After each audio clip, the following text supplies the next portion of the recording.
నమస్కారం. గంటారావానికి స్వాగతం. ముందుగా ప్రధాన అంశాలు. వరద గుప్పిట్లోనే నెల్లూరు, చిత్తూరు, కడప జిల్లాలు.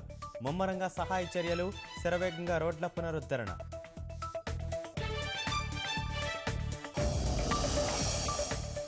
రాష్ట్రంలో లక్షల ఎకరాల్లో పంట నష్టం. సీఎం విహంగ వీక్షణం, ఉదుహుద్ తరహా సాయానికి భరోసా.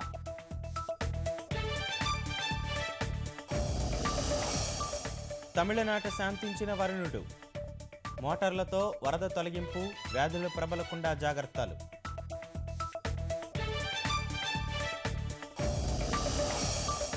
వర్షాలు, వరద పరిస్థితులు కేంద్రం దృష్టికి తీసుకెళ్లిన వెంకయ్య. ఈనాడు పత్రికలోని చిత్రాలు చూపించి పరిస్థితి వివరణ.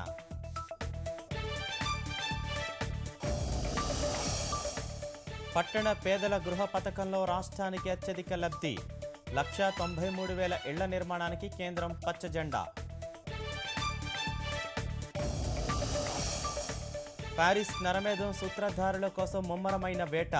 తనిఖీల్లో 3 అనుమానితులను మట్టుబెట్టిన ఫ్రాన్స్ బలగాలు.